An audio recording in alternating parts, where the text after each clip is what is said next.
Well, before I read our text, let me just give you a statement of Paul to the Christians in the city of Philippi. Ito po ang sabi niya. Philippians 1:27. Please open your Bibles there, then we'll go to Acts chapter 20.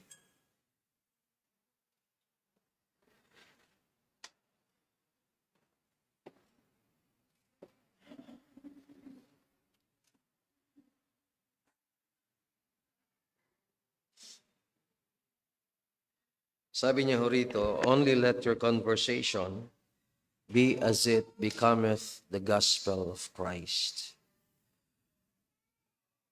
Yamang ang inyong pamumuhay. Yung conversation po dito is not communication. It's not you talk to others, your conversation with other people, but your life conduct. Maging kagaya ng Ebanghelyo.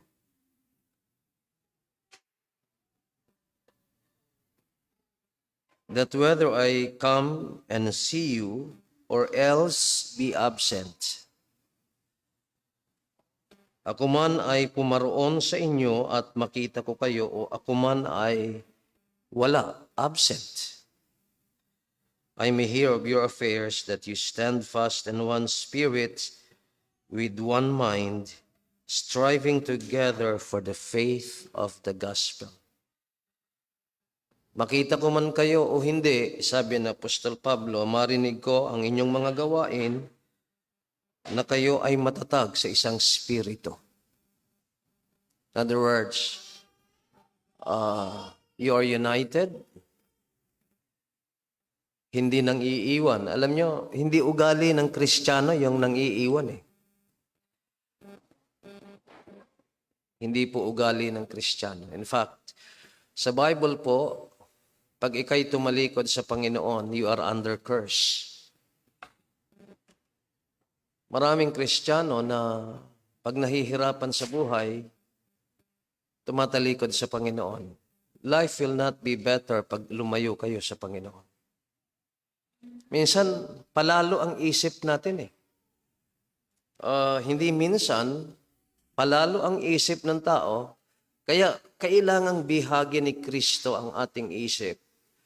At pagkatapos, ang iibabaw dapat sa ating isip, hindi yung ating damdamin.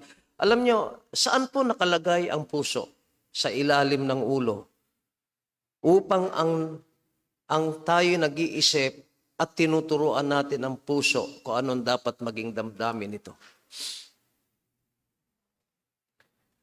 Kaya sabi rito ni Apostle Paul, I may hear of your affairs, that you stand fast in one spirit. Can you imagine one spirit with one mind, isang pag-iisip, striving together, sama-samang nagsisikap para sa pananampalataya ng Ebanghelyo? Well, I think this will be the shortest na ako'y aalis for a conference. This will be the shortest. I'll only be gone for at least 20 days. Now, the usual length of time that I stay in the U.S. is less than a month. Mga 29 days, 30, or even mga 34 days, but this is the shortest. Pagdating po namin sa Alabama, the day after our arrival, conference na po agad. And I'm wishing that I'll be speaking on the first night, yung magbigay ng ministry update. Alam nyo kasi, it's not an easy task. You'll be talking to thousands of people. At kasabay mo doon, mga kasama, maniwala kayo, ang mga missionaries and preachers ng AIT, hindi mga pipitsugin. Because I had mingled with many other groups in the U.S., and I find this group of high caliber. Hindi naman nila ipinagmamayabang yon, pero kahit kapwa ko mga pastors, mga puti, minsan nag-uusap kami, bago kami magsalita, sila man ay nanginginig, kinakabahan. So, please pray for us. So, Thursday will be the start of the conference until Sunday. Then Monday, that might be a rest day. Tutulong kami sa pagliligpit sa bahay-sambahan. High-tech po sila ron eh. Hindi ka magbubuhat. Meron po silang mga lalagyan ng mga upuan, tutulak mo lang. Pero it would take time dahil napakalaking place of worship. At Tuesday, we'll be traveling to Iowa. That is buong araw po yung biyahe. Siguro that would mga 10, 11 hours drive. Mga 11 hours drive. And we'll be staying there for 2 nights. Dadalaw po kami sa isang Grace Life Church sa Des Moines, Iowa. That's a French name. Pag binasa po ninyo yung kung paano yan isinulat, iba ho sa pronunciation, Des Moines sa Iowa. Malamig na lugar din po yan. And I might also speak there, o kaya si Jeremy, just to give the people some information about our ministries. And then, Thursday, we'll drive to Wisconsin at preach po ako. I think I'm the first speaker. And then Jeremy will preach. And meron pa akong last speaking assignment. Yung una, what is the gospel? At yung sumunod po, biblical leadership in a local church. Now, the problem is, I came from a fundamental Baptist background. Yun pong mga kasama natin ang galing sa Reformed Baptist at magkaibang form of government. But nonetheless, it does not matter at all. What matters most is what the Bible says. So, it's always a challenge to speak in an American congregation, but it's easier than speaking to an Asian congregation. Alam nyo, mag-English ka sa mga Pilipino, maniwala ka, babantayan ng pagkakamali mo. Sa Singapore, English-speaking ang Singapore, honestly, I am more nervous to preach in a Singaporean congregation than an American congregation. You know why? Because Americans are not particular with grammar. Hindi sila. In fact, wrong grammar nga sila eh. Alam niyo ba yun? Akala lang natin magaling silang mag-English. Pero if you scrutinize, marami pong sabit.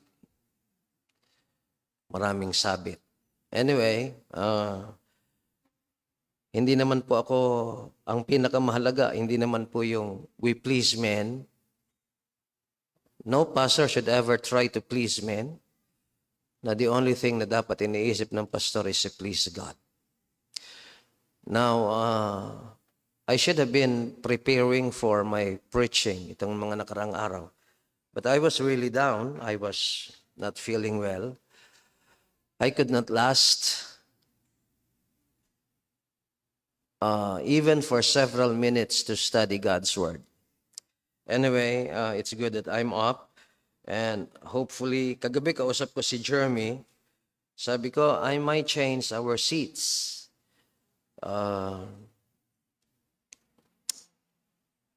Magtatabi-tabi na lang tayo para hindi tayo makaabala sa iba. I'll try changing our seats sa aeroplano. Sa Delta po kasi, you can change seats. Walang bayad. Unless lumipat ka sa mga upuan na preferred seats o kaya Delta Premium, mga medyo mahal, may bayad po yan. Okay, let's go to Acts chapter 20. One of my favorite chapters in the book of Acts is Acts chapter 20. Basahin ko po verse number 17. And from Miletus he sent to Ephesus and called the elders of the church. And when they were come to him, he said unto them, Ye know, from the first day that I came into Asia, after what manner I have been with you at all seasons. Now what a testimony. Alam ninyo, mula sa unang araw na ako ay pumarito sa Asia. Now, the Asia here is not Asia the continent, but a part of modern Turkey. Sabi niya rito, after what manner I have been with you at all seasons. Mayroon pong salita sa English na magandang maintindihan, na magandang gamitin dito sa sinasabi niya, he was not vacillating. Alam niyo yung vacillating? Yung vacillating, yung pabago-bago. Pabago-bago ang isip, pabago-bago ang gana. Serving the Lord with all humility of mind and with many tears and temptations, which befell me by the lying in wait of the Jews. And now I kept back nothing that was profitable unto you, but have shewed you and have taught you publicly, and from house to house, testifying both to the Jews and also to the Greeks, repentance toward God and faith toward our Lord Jesus Christ. And now behold, I go bound into the Spirit unto Jerusalem, not knowing the things that shall befall me there, save that the Holy Ghost witnesseth in every city, saying, that bonds and afflictions abide me. But none of these things move me, neither count I my life dear unto myself, so that I might finish my course with joy in the ministry which I have received of the Lord Jesus, to testify the gospel of the grace of God. And now, behold, I know that you all, among whom I have gone preaching the kingdom of God, shall see my face no more. So this is Paul's farewell message to the church in Ephesus. Hindi niyo na muli akong makikita. Sinabi na kasi sa kanya ng Holy Spirit na aarestuhin siya pagdating niya sa Jerusalem. Kaya nasabi niya, hindi niyo na ako makikita. Wherefore I take it to record this day that I am pure from the blood of all men. Wow. Hindi niyo na ako makikita. I'm going to die. Pero gusto ko na inyong tandaan, wala akong pananagutan sa inyo. Kung kayo ay mapahamak, wala akong pananagutan. Bakit po? For I have not shunned to declare unto you all the counsel of God. Sapagkat hindi ako natakot, di ako umurong, na ipahayag sa inyo ang lahat ng salita ng Diyos. Take heed therefore unto yourselves and to all the flock, over the which the Holy Ghost hath made you overseers, to feed the church of God, which he hath purchased with his own blood. Now, ito pong talatang ito is a very important charge to the pastors. For I know this, that after my departing shall grievous wolves enter in among you, not sparing the flock. Also of your own selves shall men arise, speaking perverse things, to draw away disciples after them. Therefore watch and remember that by the space of 3 years I cease not to warn everyone night and day with tears. And now, brethren, I commend you to God, and to the word of his grace, which is able to build you up, and to give you an inheritance among all them which are sanctified. I have coveted no man's silver or gold or apparel. Wala akong inimbot. Hindi ako nag-imbot sa kanino mang pilak, ginto, o damit. Alam nyo, ang mga mapagsamantalang manggagawa o tao, pag tiningnan ka, ang tinitingnan sa iyo kung anong mapapakinabangan niya sa iyo. Hindi po Kristiyanong pag-uugali iyan. Pero sabi ni Paul, I have coveted. Hindi niya nga sinabi, I have not taken anything from you. Now, the word coveted has something to do with the heart's intent, not with the acts of the hands. Can you imagine that? Gaano ka mapagbantay si Apostol Pablo sa kanyang sarili na maging yung iniisip ng kanyang isip, ng kanyang puso. Hindi pa yung kinuha ng kanyang kamay. It's just the intention. I have coveted no man's silver or gold or apparel. Ye yourselves know that these hands have ministered unto my necessities and to them that were with me. I have shewed you all things, how that so laboring you ought to support the weak and to remember the words of the Lord Jesus, how he said, it is more blessed to give. Tandaan niyo po ito. You know why I believe in giving? Do you know why I could not afford not to give? Alam po ba ninyo kung bakit hindi ko makayanan ang hindi magbigay? Alam niyo bakit? Because it is more blessed to give than to receive. Now, we have this wrongful thought na pag hindi tayo nagbigay, iigi buhay natin. Mali. Maling pagkaunawa, taliwa sa aral ng Biblia. Alam niyo, the more na tayo po ay nagdadamot dahil sa takot natin, the more na nawawalan tayo ng blessing. It is more blessed to give than to receive. Ito pong talatang ito, again, I remember my father. Alam niyo po, ang tatay ko po, nang siya nagtatrabaho sa Makati Development Corporation, isang subsidiary ng Ayala Corporation, siya ho ang pumipirma ng lahat ng purchases ng Equipment Division. And you talk of millions. Kaya ang aking tatay nililigawan ng mga suppliers. Pero lagi ang tatay ko tumatanggi. Tinatanong ko siya pa, ba't di mo tinanggap? Kasi balong, it is more blessed to give than to receive. Let's pray. Father, we thank you for this day. Thank you, Lord, that you have given me strength. And may you give me power and wisdom as I preach your word. And may you open the hearts of everyone as we study your word. Keep our minds attentive and interested on the matters that will be brought about through this preaching. Patawad sa lahat ng aming sala at mga pagkukulang. Lord, tulungan niyo po ako. Tulungan niyo ang bawat makikinig in Jesus' name. Amen. Be seated, please.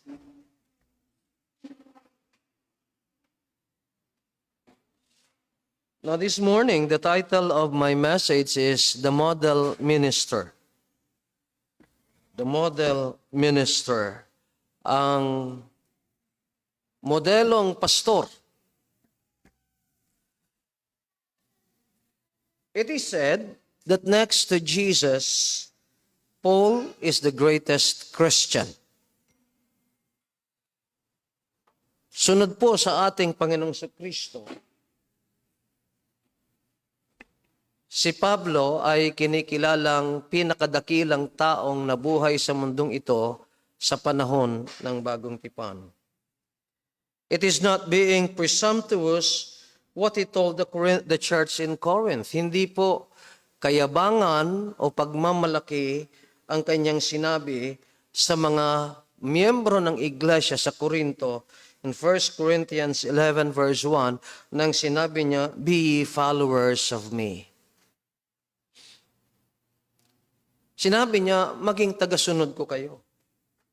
Now, sa ibang versions po, ang pagkakaliwat ng salitang followers ay be imitators of me. Hindi po kayabangan at pagmamalaki ang kanyang sinabi. It was not a presumptuous statement because ang kanyang sinabi, be ye followers of me, even as also am of Christ. Sumunod kayo sa akin. kagaya ko na sumusunod kay Kristo. In other words, kaya niya in-encourage ang mga taga-Korinto na gayahin siya sapagkat ang modelo ng ating ni Apostol Pablo ay ang ating Panginoong Kristo. He was imitating Christ, and those who follow him or those who are being pastored by him should imitate him dahil tama ang kanyang buhay sapagkat sumusunod siya sa ating Panginoon. Yan po ang madalas kong sabihin sa mga pastor, na ang kauna-unahang tungkulin ng pastor sa leadership, sa pamumuno sa iglesia, is to follow the Lord Jesus Christ. Because if the pastor is not following Christ, then he does not have the spiritual and moral credibility to ask the members of the church he's pastoring to follow him. And I would say, Paul is not only a model to believers, but to pastors or ministers as well. Si Apostol Pablo, alam po ninyo kung kayo ay na-discourage, sabi ninyo, ganyan ba ang mga Kristiyano, mabuti lang sa church? Alam niyo, mag-ingat po tayo mga kasama sa panglalait sa mga Kristiyano. Alam niyo bakit? Dahil pag nilalait ninyo ang mga members ng church, nilalait ninyo si Kristo. Sana po matatak ito sa ating puso at isip.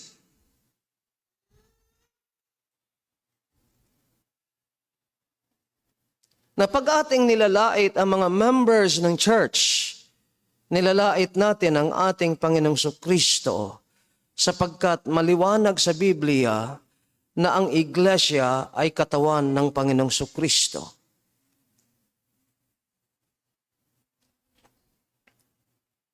Hindi ho kapos tayo sa modelo para sa mga Kristiyano. Hindi ho kapos ang mga pastor para makakita ng modelo kung ano ang isang mabuting pastor. Ang Biblia po ay hitik, punong-puno ng mga halimbawa at isa po rito ay si Apostol Pablo. Siya ay isang modelo ng mga Kristiyano at gayon din ng mga ministro o ng mga pastor. Sa ikalawang Timoteo, kabanatang 3, 10 hanggang 11, ito pong 2 Timothy is part of the pastoral epistles o liham ni Pablo sa mga pastor, namely 1 and 2 Timothy and the book of Titus. Those are the pastoral epistles. Sinabi niya rito, but thou hast fully known, subalit lubos mong nalalaman. Alam niyo, mga kasama, mabuti po yung kilala niyo ang inyong pastor. Alam niyo po, nilabanan ko yun pong ako'y lumaki sa panahon ng mga ang mga matatandang pastor na nakita, napakadamot nila sa kanilang privacy. Ayaw nilang tumira malapit sa church o sa loob ng church grounds dahil sabi nila, mawawalan kami ng privacy. Ako'y nagtataka, bakit ganun ang pananaw ng mga pastor? Ng mga matatandang pastor during my time. Parang takot na takot sila. Sabi ko, number 1, pastors are public figures. Number 2, sa Luke chapter 2, sabi ni Luke, shepherds abiding in the field, keeping watch over their flock by night. Now, yan po yung mga una kong larawan ng isang mabuting pastor. Kasama ang mga miyembro, madali siyang mapuntahan, hindi naglalagay ng cordon sanitaire, ng hadlang, hindi kayo agad makalapit. I don't believe in that kind of pastoring. Pero sabi ni Paul, but thou hast fully known my doctrine. Alam mo ang aking doktrina, manner of life, purpose, yung aking layunin. Uri ng pamumuhay, layunin, pananampalataya, long-suffering, pagtitiis, charity, patience, persecutions, afflictions, which came unto me at Antioch, at Iconium, at Lystra, what persecutions I endured, but out of them all the Lord delivered me. In other words, what Paul was saying, you know me, Timothy. I have modeled the Word of God before you. Paul is a model pastor. His life, can you go to the next line, please? His life, his doctrine, his purpose, his faith, and how he conducted himself through sufferings and persecutions manifest a high level of maturity and stability.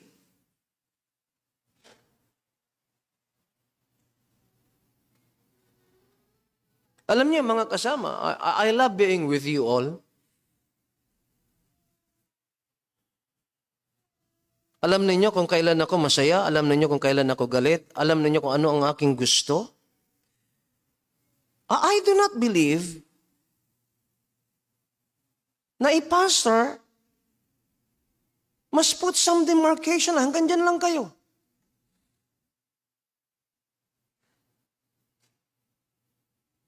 If you have been with me in a meal fellowship, well, marami naman dito na kasama kong kumain. Pero sa aking palagay, una na nakakilala sa akin ng lubos ang aking mga anak. Pangalawa, sila sisterons because they can see me, they can hear me. Pag ako'y kumakain, anong aming pinag-uusapan? Alam ninyo mga kasama, kung mayroong masama, matagal nang na-offend siguro si Sisterons. Anak po yan ni Apolinario Mabini, ang utak ng himagsikan eh. Saan si Sisterons? Now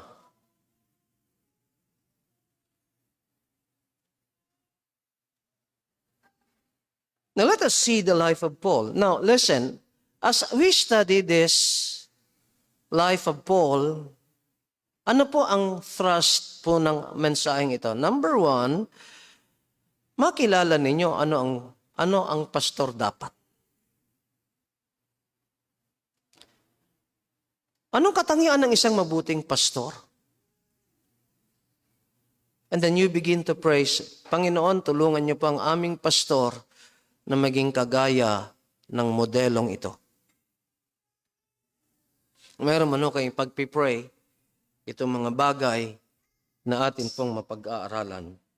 Let us go now to the life of Paul. Number one, Paul served the Lord. Si Pablo po ay naglingkod sa Panginoon. Hindi niya pinaglingkuran ang kanyang sarili. Si Apostol Pablo po, mayroong sinasabi, ang kanilang Diyos ay ang kanilang tiyan. Iyon ang kanilang iniisip na paglingkuran. Pero sabi ho rito, Paul served the Lord. Yan po ang dapat nating titingnan mga kasama sa isang manggagawa. Sino ba talaga ang kanyang pinaglilingkuran? It is possible that you are in the ministry, for example, you occupy a high-profile position sa church na pwede kang hangaan. And then you stand to fulfill such position na ang akala ng marami, you are there to serve the Lord. But actually, you are just advancing yourself. Now, you are not serving the Lord. You are serving yourself. When you serve God, just to get something from God, it does not equal to serving the Lord. The truth of the matter is that you are only using God to get what you want. Alam ninyo mga kasama, ang tunay na paglilingkod, whether God will bless you or not, you are there serving God.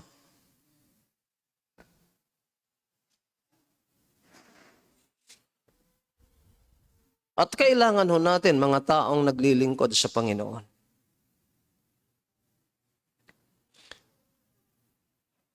Alam niyo, nagpapasalamat po ako na sa paghubog, pagsasanay ng Panginoon, hindi dapat kailanman pera, kailanman ang maging motivating factor ng isang manggagawa. Mamaya po, makikita po natin yan na sinabi na Apostle Paul. Kung paano niya pinaglingkuran ng Panginoon, binanggit po rito, with all humility of mind, with many tears and trials. Look at verse 19. Serving the Lord with all humility of mind and with many tears and temptations which befell me by the lying in wait of the Jews. How did he serve the Lord? Number one, with all humility of mind. Siya'y naglingkod sa Panginoon ng buong pagpapakumbaba ng pag-iisip. Alam niyo, nakakatakot mga kasama yung mga taong narcissistic. Alam niyo yung isang narcissist? Of course, that is a term coined by psychologists and psychiatrists. Pero may katotohanan po yung kanilang sinasabi. Sa lahat ng kanyang ginagawa, nakalathala ang kanyang muka. Lahat ng kanyang ginagawa, parang politiko, nakalagay ang kanyang pangalan. Laging nakasentro ang kanyang sinasabi sa kanyang sarili. Siya ang pinakamahalaga. Siya ang pinakamagaling. Siya, kung wala siya, kulang ang mundong ito. That's not humble.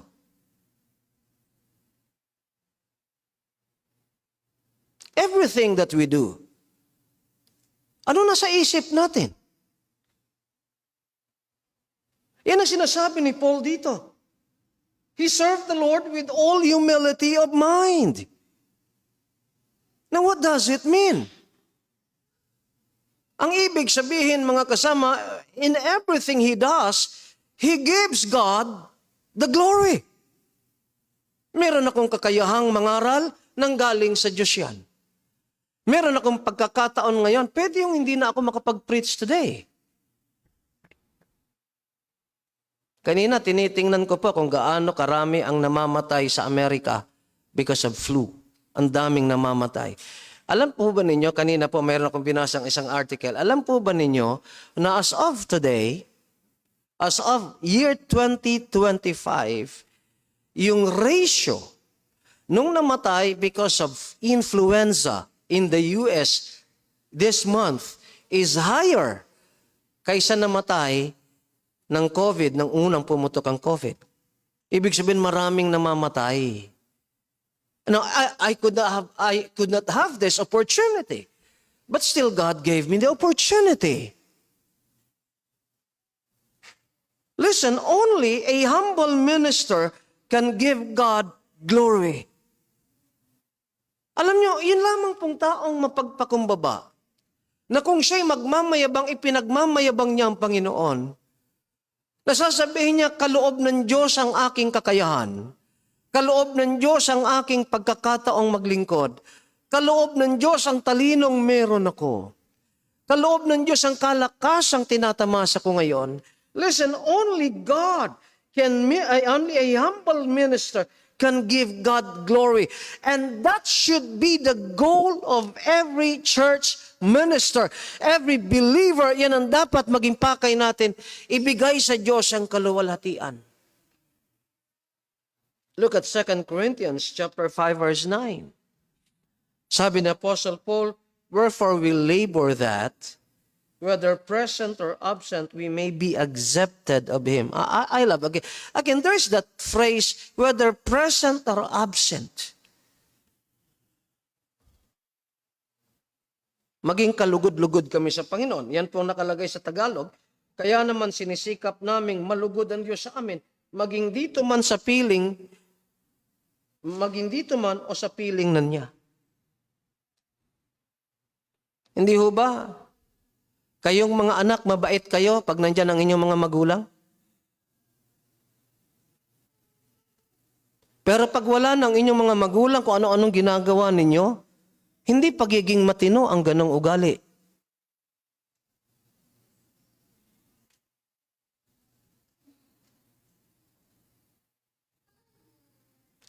Alam nyo anong ugali yon?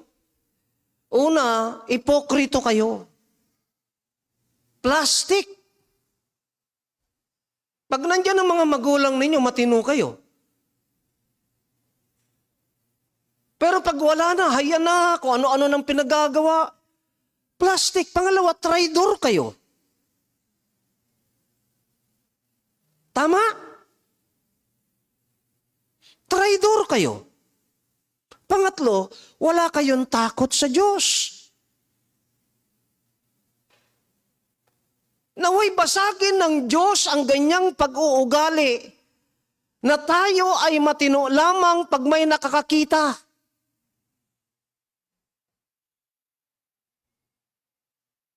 Pag nandyan si pastor, alam nyo, kahit man dati sinasabi ko hindi ako natutuwa.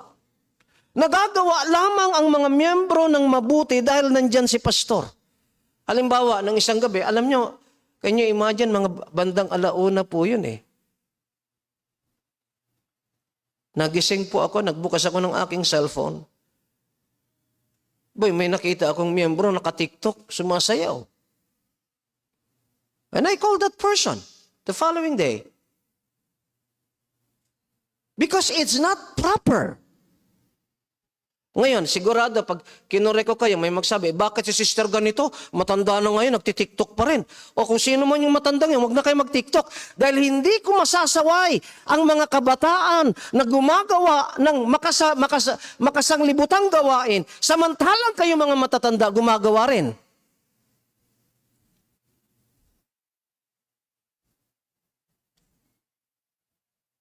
Sang-ayon ho ba kayo?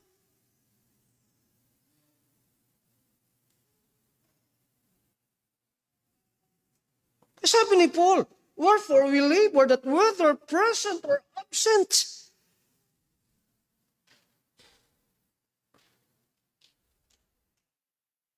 Now, I will be gone for several weeks. The longest, actually. Alam niyo what do I expect from all of you? That you would still be faithful and would even do better than when I am present and I am standing before you.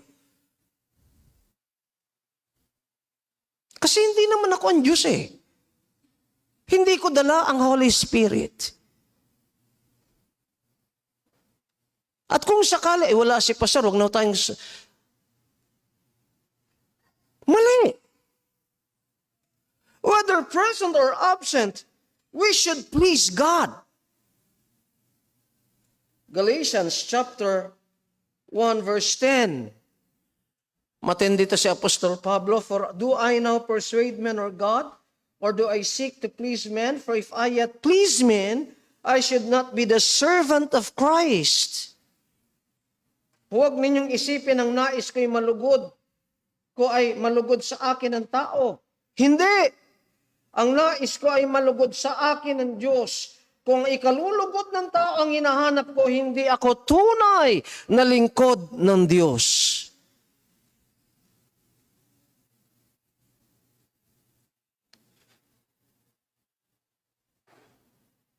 Kalawa po, under this point, only a humble minister can truly serve the Lord's church. Alam niyo po, ang titulong pastor, nakayayabang po yan Totoo lamang, pag may mga graduate ng Bible school, pagkatapos nagmisyon, itong napansin ko sa marami, nung ikinabit ang titulong pastor, naging Superman Parang nagbago. Title can make us proud and haughty. Yan po ang isang bagay na itinuwid ng ating Panginoon in Matthew chapter 20, verse 26 to 28. But it shall not be so among you. Hindi gayon sa inyo. But whosoever will be great among you, let him be your minister. Siyang dakila sa inyo ay maging ministro. Alam niyo yung ministro dito? Diakono, waiter. Whosoever will be chief among you, let him be your servant. Sino man ang maging una sa inyo, siya ay maging alipin. Even as the Son of Man came not to be ministered unto, but to minister and to give his life a ransom for many.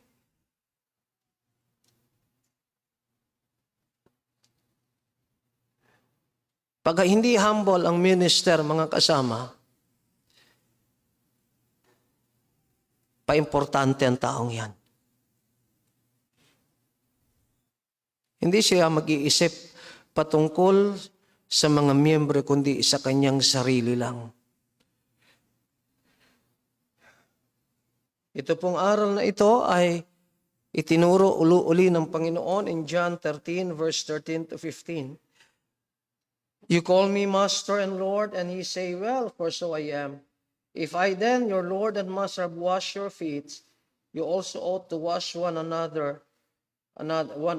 feet. Kung ako na inyong guro at Panginoon ay hinugasan ko ang inyong paa, hugasan din ninyo ang paa ng bawat isa.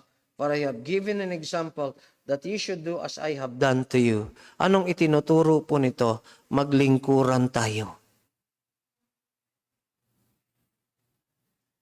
Alam niyo, isang pagkakamali ko nung ako'y batang pastor, akala ko ho dati, pag mahirap, humble. Pag mayaman, mayabang. Pag walang pinag-aralan, humble. Pag may pinag-aralan, pag edukado, hambog. Mali ako doon. Totoo ho yun, nagkamali ako ron. Dahil maraming pagkakataon, ang unang na-realize ko, mayaman o mahirap, parehas hambog. May pinag-aralan o ignorante, may hambog. Pero ang isang ikinabigla ko, hindi pala totoo na porke mahirap, humble. Lalo akong nabigla na porke mayaman, hambog. Hindi po. Mas natuturuan pa nga ang mga edukado at ang mga mayayaman. Alam po ninyo, pag humble, kaya nga naging edukado handang matuto Tama? Are you listening? Kaya nga naging edukado, kaya nga natuto dahil handang makinig, sumunod sa magulang, nagpakasakit para matuto. Doon pa lang makikita po ninyo na hindi totoo pag walang pinag-aralan yun ang humble. Hindi.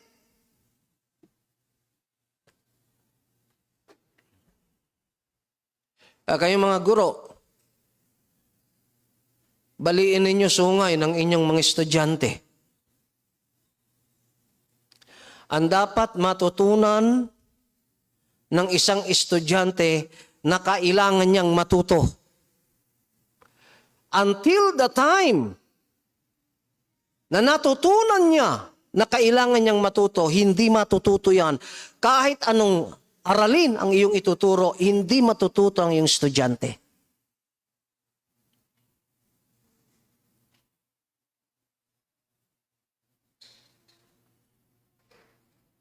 Now, let me go. Paano siya naglingkod? Serving the Lord with all humility of mind. Number 2, serving the Lord with many tears. Mahirap ho gawain Ang gawain ho, dinidilig ng luha.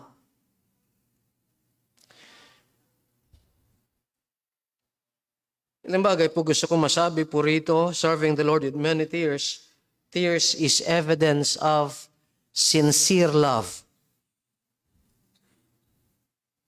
Nakalagay dyan of sincerity, I'm making it short. Ito ang luha ay katunayan ng tapat na pagmamahal. Na kahit nahihirapan ka na, nagpapatuloy ka. Una, dahil mahal mo Panginoon. Pangalawa, dahil mahal mo ang mga kaluluwa. Inyong mapapansin, mga kasama, in Romans 9 verse number 3, Sabi niya po rito, "For I could wish that myself were accursed from Christ for my brethren." Tingnan niyo gaano niya kamahal ang kanyang mga kapatid, gaano niya kamahal ang kanyang mga kababayang Israelita. "For my brethren, my kinsmen according to the flesh." Sa Tagalog, para sa aking mga kalahi at kababayang Hudyo. Kung maaari lang sana, ako na lang ang sumpain ng Diyos at mahiwalay kay Kristo, maligtas lang sila. Kaya nung sabihin ni Apostol Pablo na siya ay naglingkod with many tears, it was those tears are evidence of the genuineness of his love for God and for his people. Hindi lamang po yan, tears shows determination. Ano ba ibig sabihin ng determination? Pag sinabing, determinado akong tapusin ang gawain, anong ibig sabihin? Matibay na hangarin. Meron hong mga tao walang determinasyon. Ang taong walang determinasyon, hindi ho magtatagumpay.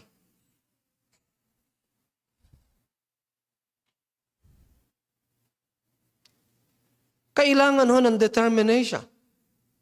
Matibay na paghahangad. In spite of opposition and persecution, he determines God's purpose. He determines to fulfill God's purpose. Pakalagay mo nga yan. He determines to fulfill God's purpose in his life. Matibay niyang hangarin na tuparin ang layunin ng Diyos sa kanyang buhay. Makinig kayo, mga minamahal kong kapatid. May isip tayo, may mata tayo, may tenga tayo, may mga kamay tayo para gumawa, may mga paa tayo para maglakbay. Pero hindi ang gusto mo ang dapat mangyari sa iyong buhay, kundi ang gusto ng Diyos. Kaya ako po naniniwala Alam niyo po, nung ako'y tawagin ng Diyos na mangangaral, I am not the kind of person at pwedeng gamitin ng Diyos na mangaral. Alam niyo bakit? Utal-utal po ako. Mahiyain po ako. Hindi alam ng tatay ko kung bakit ayaw kong mag-Sunday school. Hindi sa ayaw kong makinig ng salita ng Diyos. Ang ayaw ko yung pinababasa ako ng verse. Pag pinabasa ho ako ng verse, nanginginig ho ako, nauutal ako, napapahiya ako. And I just hate the feelings. Nung ako'y gagraduate ng high school, binigyan kami ng pag-aaral orientation about courses in colleges and universities. Alam po ninyo, lahat ng kurso that has something to do with communication, with speaking in public, I cross it out.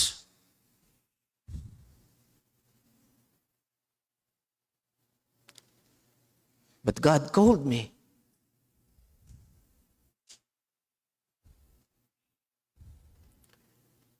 The most unlikely young man.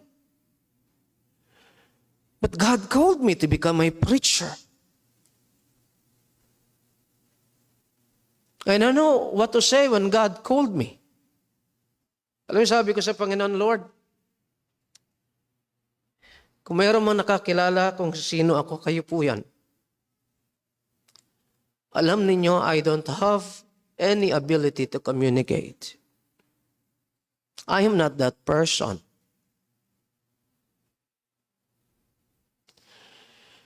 But I trust you. You called me.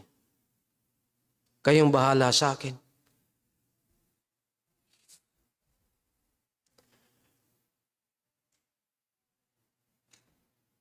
And then I begin to understand the saying, whom God calls, He equips.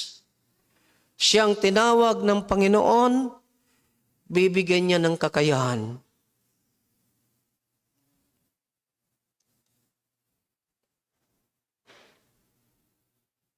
Look at Acts chapter 9, verse 15 to 16.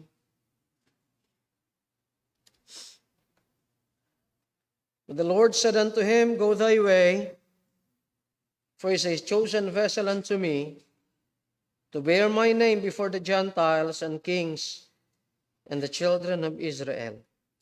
Now, ito po ay salita ng Panginoon kay Ananias. Inutusan ng Panginoon si Ananias na puntahan si Saul na iniligtas na ng Panginoon. Sinabi kasi ni Ananias, Panginoon, marami ako narinig patungkol sa taong yan. Yan ang persecutor ng mga Kristiyano yan at papunta yan ng Damascus para usigin kami. Pero sabi ng Panginoon, humayo ka sapagkat siya isang piling gamit o sisidlan sa akin, a chosen vessel unto me. Isn't it a privilege? Can you imagine? God called you. You are a chosen vessel unto me.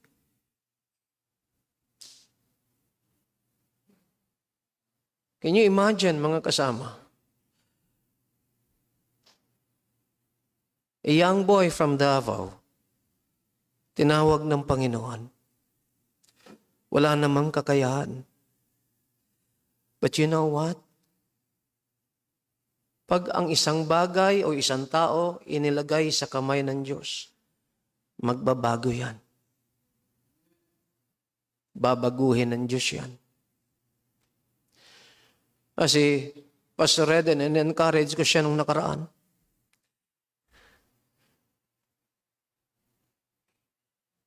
Pag hindi mo kaya, magtiwala ka sa Diyos. Sa palagay nyo ba, naniniwala ang Diyos na kaya nyo?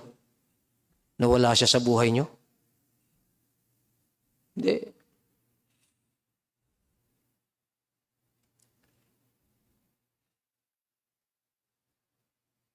To bear my name before the Gentiles and kings and the children of Israel. Look at verse 16. For I will shew him how great things he must suffer for my name's sake. Now, ito ang ayaw ng marami. Ang gusto ng marami, palitan ko po anong gusto ng marami. For I will shew him how great things he must be blessed for my name's sake. Yan ang gusto ng marami. Ang gusto ng marami, ulitin ko, for I will shew him how great things he must be blessed for my sake. Hindi yun ang sinabi ng Panginoon patungkol kay Paul. Sapagkat ipapakita ko sa kanya kung gaano kalmalaking bagay ang kanyang pagdurusahan alang-alang sa aking pangalan. And Paul was so determined to fulfill God's purpose in his life. Kaya, alam nyo, ang isang tungkulin natin is to discover ano bang gusto ng Diyos. Alam nyo mga magulang, baguhin nyo. Paano kayo nagtuturo sa inyong mga anak? Anak, itong kunin mo. Kasi malaki daw ang sweldo nito.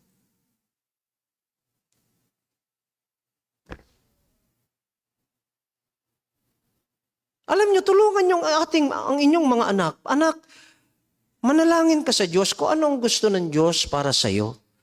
Hindi yung gusto ko, hindi yung gusto mo, kundi yung gusto ng Diyos. Kasi kung gusto namin, o paras tayong nagkaisa, paras nating gusto yung kurso, ayaw naman ng Diyos, hindi ka tutulungan ng Diyos. Alam niyo, tinutulungan ng Diyos, yung nasa kanyang kalooban. Alam niyo, sino yung ginagabihan ng Diyos? Yung nasa kanyang kalooban. Alam niyo kung sino pinagpapalaan ng Diyos? Hindi yung wala sa kalooban ng Diyos. No!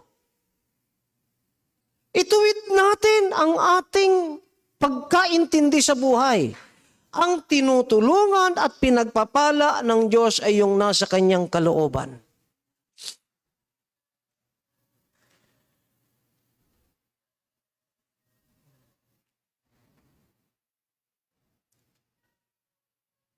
Sumunod po.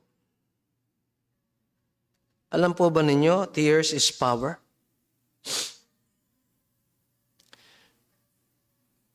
Ang luha ay kapangyarihan. Well, merong mga tao, alam nila ito, kaya kagaya kay Delilah,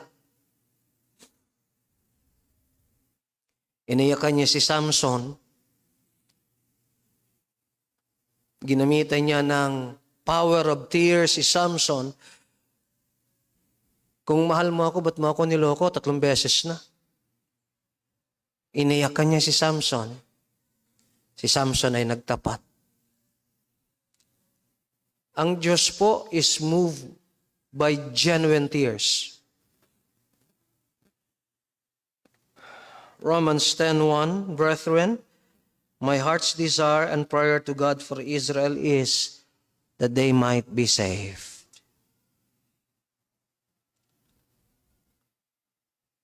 Mga kapatid, ang layon, ang hangad ng aking puso, o hangarin ng aking puso, nais ng aking puso at panalangin sa Diyos para sa Israel na sila ay maligtas. Let me close my message. I could not finish this preaching. I'll finish it sometime tomorrow. Balik ho tayo tomorrow night. I'll be the one preaching. Let me just cite an Old Testament story showing the power of tears. Go to 2 Kings chapter 20, verse 1 to 6. In those days was Hezekiah sick unto death. And the prophet Isaiah, the son of Amos, came to him and said unto him, Thus saith the Lord, set thine house in order, for thou shalt die and not live. Ayusin mo ang iyong tahanan, sapagkat ikaw ay mamamatay at di ka na mabubuhay. Then he turned his face to the wall and prayed unto the Lord, saying, I beseech thee, O Lord, remember how I have walked before thee in truth and with a perfect heart, and have done that which is good in thy sight. And Hezekiah wept sore. Lubos na tumangis si Hezekiah. With the news he heard, news coming from God himself through Isaiah the prophet, mamamatay ka na. Anong kanyang naging tugon? He prayed. He wept sore. Verse number 4, and it came to pass, after Isaiah was gone out into the middle court. Hindi pa ho nakakalabas actually si Isaiah sa palasyo, that the word of the Lord came to him, saying, Turn again, and tell Hezekiah, the captain of my people, that saith the Lord, the God of David thy father, I have heard thy prayers. Look at this. I have seen thy tears. Behold, I will heal thee, and on the 3rd day thou shalt go up unto the house of the Lord, and I will add unto thy days 15 years. And I will deliver thee and thy city out of the hand of the king of the Assyria. And I will defend the city for mine own sake and for my servant David's sake. Now what a man na naglingkod sa Diyos with all humility of mind, with all tears. And thirdly, serving the Lord with many temptations. The word temptation here means trials or adversities, mga paghihirap. Now, Paul's service to God is not trouble-free. Can you go to the next line, please? It's not trouble-free. Hindi po, walang problema. Totoo niyan, sinabi niya rito, serving the Lord with all humility of mind and with many tears and temptations, which befell me by the lying in wait of the Jews. Alam niyo po, if you are going to serve the Lord, supposedly that is noble and highly admirable. Kahanga-hanga dapat ang maglingkod sa Panginoon. Pero alam po ninyo, kung ang pinili mong buhay ay maglingkod sa Panginoon, hindi po yan isang buhay na walang problema. Hindi isang buhay na walang kalaban. Dahil ang kalaban mo pag naglingkod ka sa Diyos, si Satanas mismo, at kikilos siya sa pamamagitan ng iyong pamilya.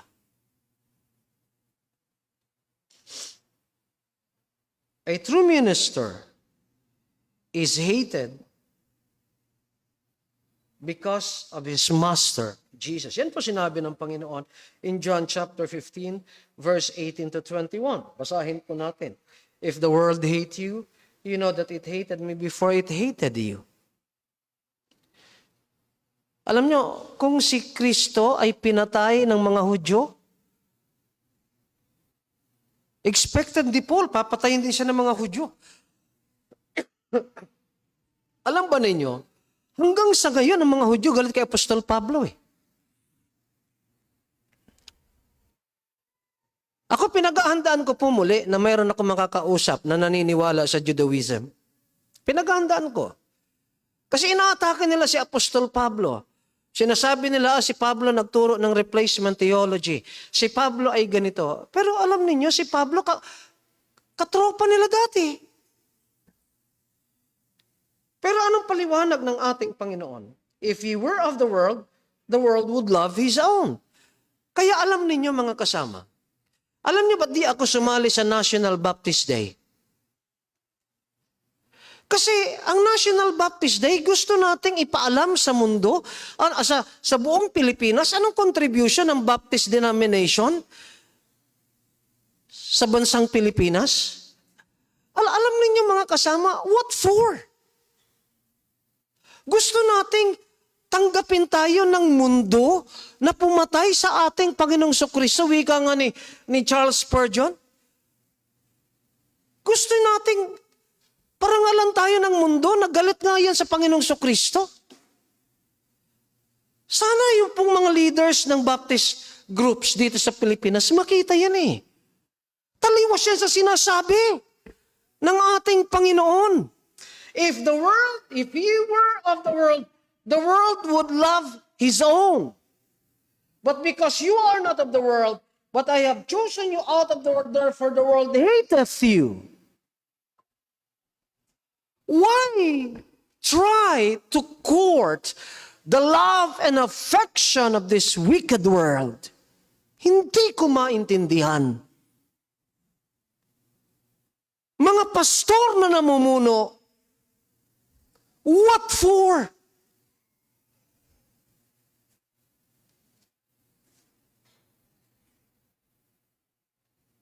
Remember what I said unto you.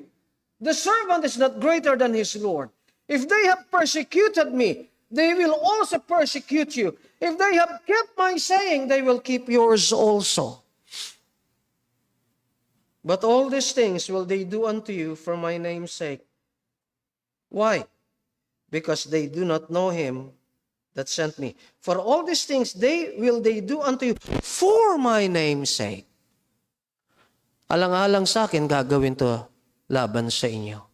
Alam niyo, ang tunay na iglesia ng ating Panginoong Kristo, kailanman hindi katanggap-tanggap sa sanglibutan.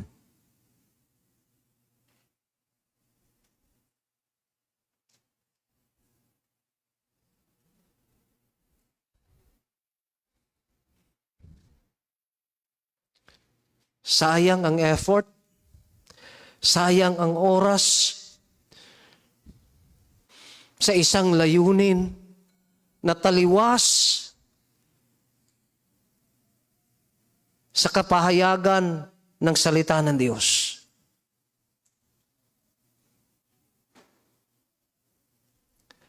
Dito natin makikita ang mga tunay na ministro. Hindi nang iiwan. Hindi tumatalikod.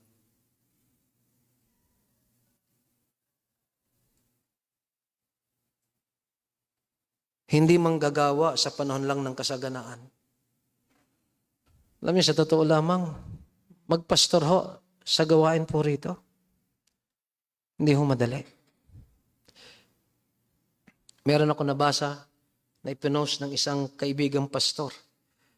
Hindi ko gaanong binasa ng maigi, pero nakita ko yung ibabaw. Minsan sinasabi nila, mas madali ang magpastor sa malaking church. Mas mahirap daw magpastor sa malaking church.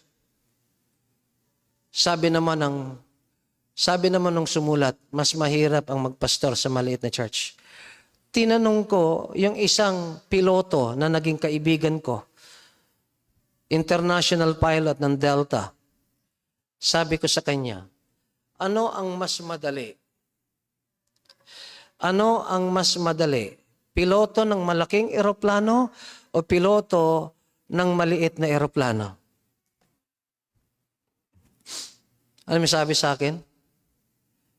Mas mahirap ang piloto ng maliit na eroplano.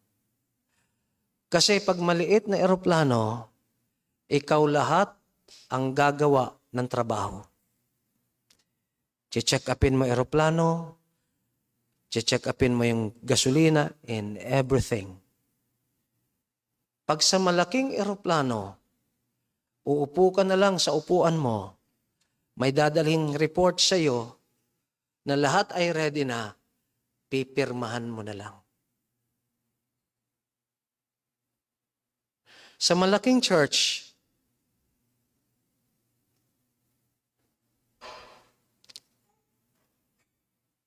mayroong gumagawa ng maraming gawain. Usually ang pastor. Meetings, preaching, teachings.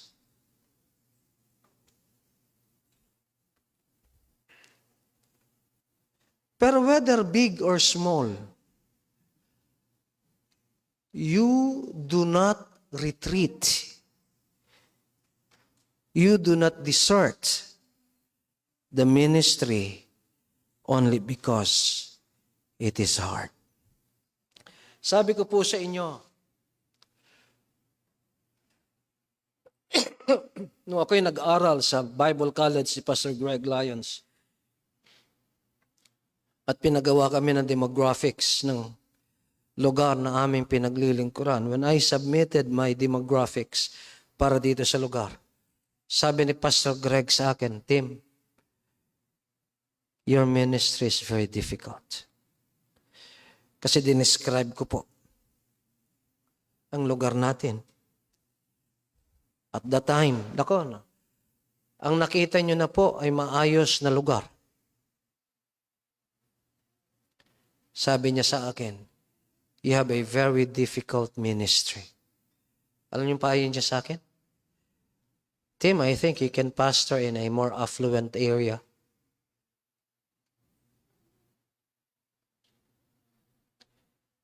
Ibig sabihin, Tim, kaya mo magpastor sa mas mayamang lugar. Pero hindi naman ang aking pagkatawag kung saan mayaman lamang ang aking pagtuturuan. And I rationalized in my mind nung sinabi niya sa akin. Sabi ko, ang mga mayayaman, may mga kotse, they can go wherever they want to attend church. Ang mga mahihirap, they cannot. I will go where the people are.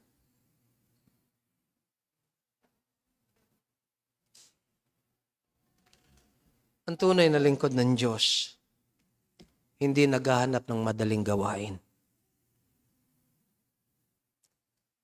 Paul served the Lord with all humility of mind, with many tears and many trials. If you are looking for a pastor, one day you will look for a pastor, definitely. Hindi mo na mabubuhay ng walang hanggan eh. Look for someone who serves the Lord. Yung tunay na naglilingkod sa Panginoon.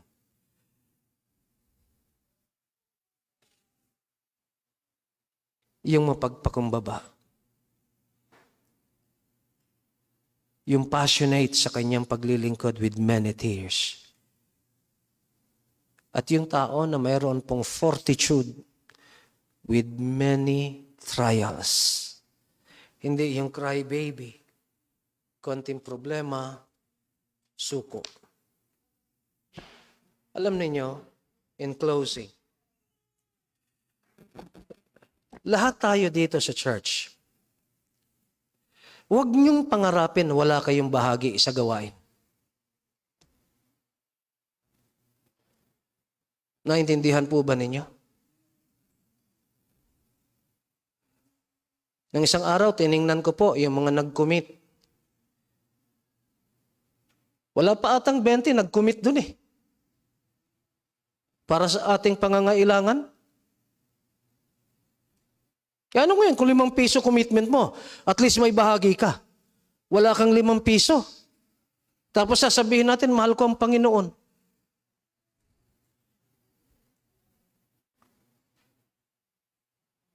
Eh ano ngayon, kung 10 piso commitment mo? Eh kung yun ang best mo, okay lang yan. But I doubt it, of course. Eh hindi ko maintindihan po yun. Alam niyo, dapat masigasig tayo eh. Alam niyo, one of the thing I really hate, yun ang pukpukin kayo na tumulong sa gawain.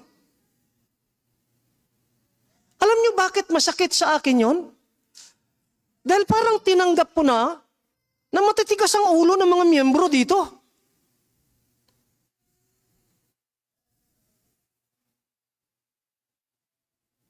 O, tingnan ninyo. Pakisend mo rin yung final list. Look at your names if you have put your name there. And why do you excuse yourself?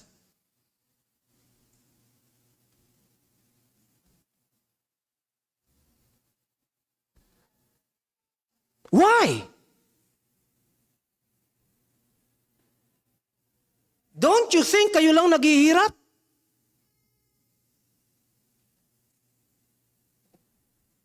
Now, I want an answer from anyone whose name cannot be found on that list.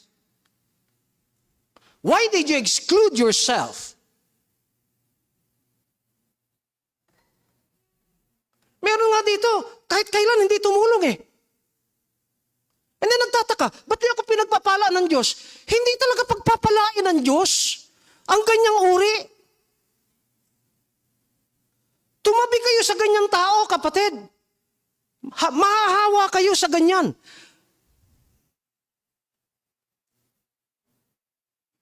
Do you want me to read the names? Send it to me, Reden. Hindi ko maintindihan.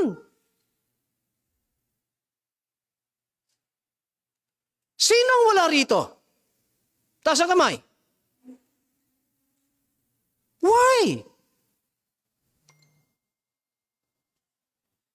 Ako harap dun, oh. And I hate it. Pero bilang pastor, I'll take it.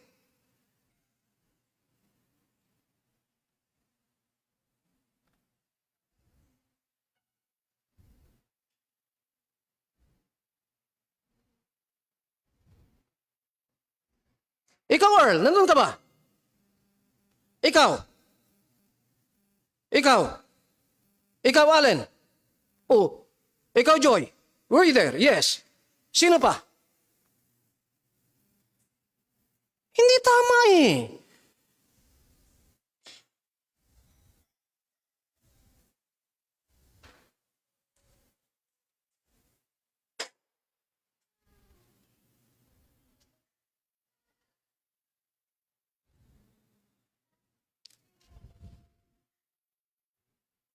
Ikaw, Shen. Were you there, Shen?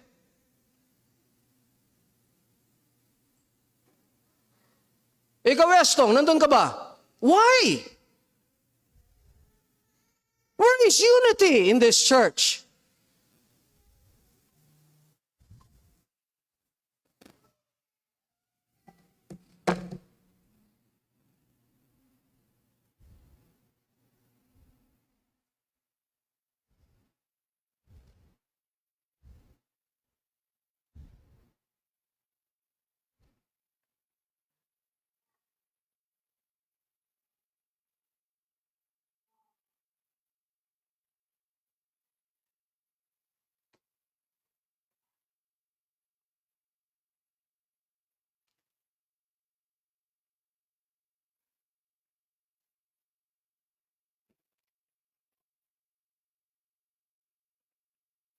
Nakalulungkot eh.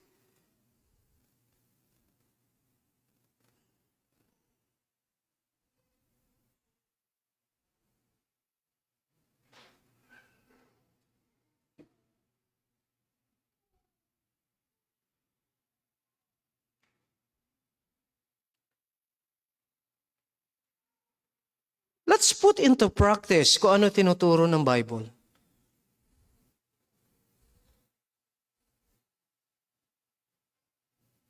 Let's all stand, let's pray.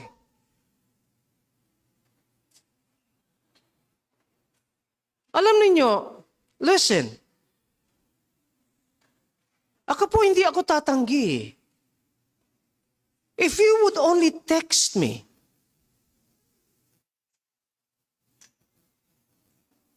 to give an answer to the question why. Kasi pastor, wala nga kaming pambili ng bigas. Sabihin mo sa akin yan, padadalan kita ng bigas. Totoo yan.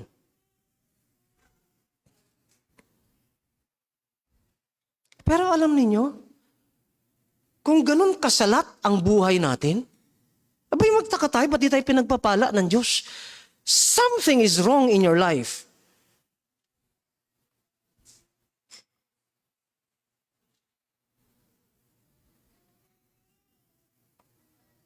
Marami pang hindi bayad.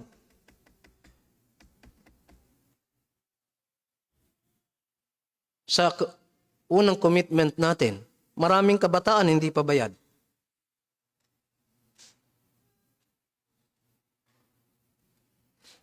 Alam niyo, hindi naman ganun kalalaki. Simula nung